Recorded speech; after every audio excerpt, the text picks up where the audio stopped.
Hello and welcome to the Insights and Motivation YouTube podcast. Yes, this is an AI-generated content, but remember, there was a human at the beginning of it, creating and curating this material with care and purpose. I request you, dear listener, to step aside from any bias and listen to the message itself. Take the message, not the messenger. That is the key. The same is true for the rest of the playlists and podcasts on this channel, each designed to inspire thought, dialogue, and transformation. Now let me begin the podcast. Arts, literature, and aesthetics, culture-preserving applications of democratic principles. Arts and aesthetics form the soul of a culture. Visual arts, music, dance, theater, cinema crafts, literature, and architecture are not just creative expressions. They are repositories of identity, memory, and meaning. In a democratic framework, schools must not only showcase artistic heritage, but also give equitable space for all traditions, enabling creativity without hierarchy or suppression. 1. Equality and inclusivity in schools. Why arts matter. Certain traditions dominate the mainstream curriculum. Classical versus folk, written versus oral, urban versus rural. Equality means valuing them all equally.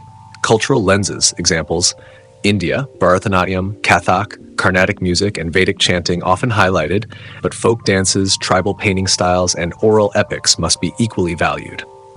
Africa, drumming and masks sometimes sidelined in favor of Western orchestral forms. Europe, elite high art versus marginalized folk or migrant street cultures. Latin America, tango, samba, mariachi recognized globally, indigenous weaving, pottery, or oral poetry less visible. Indigenous cultures worldwide, oral storytelling dismissed compared to written literature. Practical cultivation, curriculum parity, teach folk art and crafts alongside classical and sacred traditions. Rotational showcases, each culture group curates at least one performance exhibit per year. Assessment, value creativity in any tradition, Rangoli, tribal wall art, Vedic recitation, or contemporary digital forms. Access, provide materials that suit diverse practices, natural dyes, clay, palm leaf manuscripts, drums, calligraphy tools. Community, invite artisans, elders, Vedic scholars, and folk storytellers to co-teach. 2. Freedom and rights. Why arts matter. Art thrives on freedom of expression. Students should feel safe to create in their chosen idioms, not forced into dominant aesthetics. Practical cultivation. Policy, guarantee freedom to present work in chosen style, folk, sacred, street, or modern. Pedagogy, projects can use classical dance, tribal rhythms, or Sanskrit poetry alongside contemporary media. Safety, a no ridicule rule for experimentation. Digital freedom, student-led digital platforms for publishing creative works. 3. Rule of law and accountability. Why arts matter. Arts programs need transparent structures so participation is fair. Practical cultivation, festival rotation, equal distribution of exhibition and performance slots, funding fairness, publish criteria for which projects receive resources. Appeals, students can challenge blocked or censored artistic work. Teacher accountability, staff must model fairness, no cultural ranking. 4. Participation and representation. Why arts matter. Representation ensures multiple aesthetics thrive. Practical cultivation, cultural councils. Student bodies help choose themes for art events. Co-productions, pair Vedic chanting with folk instruments or classical dance with tribal storytelling. Translation funds, support subtitling of plays, interpretation of oral epics, transliteration of Sanskrit chants. Syllabi include tribal poets, folk storytellers, and classical Sanskrit literature together. 5. Transparency and truthfulness. Why arts matter. Bias often determines which traditions survive in education. Transparency ensures trust. Practical cultivation, rubrics, publish criteria for evaluating art, originality, cultural authenticity, clarity. Budgets, show how resources are divided among arts. Curriculum openness, share traditions covered and identify gaps. History, teach how colonial policies dismissed Vedic chants, temple arts, and indigenous crafts and why they must be revived. 6. Deliberation and dialogue. Why arts matter. Arts spark dialogue and empathy.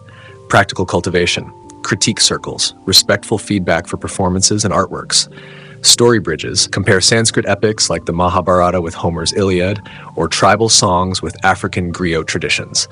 Dialogue activities, students reinterpret Vedic hymns into contemporary dance or folk motifs into modern design. Reflection, pause for personal interpretation before critique. Nash 7, checks, balances, and power sharing. Why arts matter. Access to artistic platforms often favors privilege. Democratic structures share power. Practical cultivation, rotating curatorship, festival themes change hands each year. Peer juries, students evaluate exhibitions using inclusive rubrics. Surveys, track underrepresentation and correct. Equity mapping, publish stage and gallery representation data. House 8, civic education and awareness. Why arts matter. Arts reflect civic values, collective memory, and justice. Practical cultivation, mock cultural parliaments, students debate arts funding allocations. Social projects, murals on justice, plays dramatizing constitutional rights, Vedic hymns reinterpreted as environmental ethics.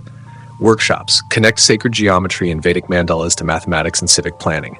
Media literacy, critically analyze cinema and literature depictions of cultures. 9. Social justice and equity. Why arts matter. Many art forms were suppressed or undervalued. Equity restores balance.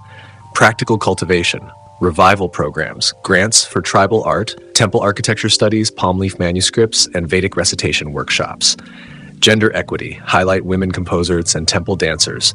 Disability inclusion, tactile art, sign language performances, audio-described theater. Compensation, pay artisans, reciters, and culture bearers fairly. Audits, review curricula for inclusivity. Tomorrow morning, micro-practices. Begin with a verse of the day, a folk song, a Sanskrit shloka, or a tribal proverb. Play 2 minutes of diverse music and transitions. Add QR codes to art with oral history recordings. Maintain a free expression wall for graffiti or rangoli. Close each term with a festival of arts blending at least 5 traditions. Minimal Policy Kit 1, Arts Equity Charter, all forms valued. 2, Transparent Arts Funding Policy. 3, Inclusive Literature and Syllabus Guide. 4, Art and Expression Due Process Policy. 5, Annual Arts Diversity Audit. #, Assessment and Accountability. Count of traditions represented per term. Balance of genders, castes, tribes, and contributors. Student surveys on artistic freedom. Distribution of stage, wall, and gallery time. Growth of revival initiatives. Culture-specific examples.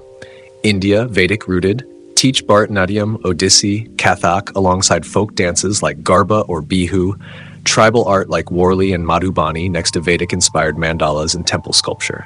Introduce Rigvedic hymns and chanting exercises for rhythm and memory, and show Natashastra as the world's earliest text linking art to ethics and education. Architecture modules highlight Indus Valley planning, Vedic fire altars, temple design, and sacred geometry in mandalas, showing how Indian art was deeply tied to cosmic order. Rita. Japan, blend haiku, kabuki, manga, and tea aesthetics. Middle East, Arabic calligraphy, carpet weaving, oud music. Africa, griot epics, beadwork, and contemporary Afrobeats. Latin America, magical realism literature, weaving, muralism. Europe, Shakespeare folk ballads, cathedral architecture. Indigenous North America, totem poles, powwow dances, indigenous cinema. Global deaf culture, visual vernacular, and sign language poetry. Did this podcast resonate with you? Are you an educator or a higher authority with the ability to influence educational policy and reform? If so, I encourage you to share this podcast as widely as possible within your connections, and do share and subscribe to this channel. This channel has lots of playlists and educational, psychological content with a focus on how to improve all systems of education, corporate culture, and many such topics. Thank you for listening, and stay tuned for our next podcast.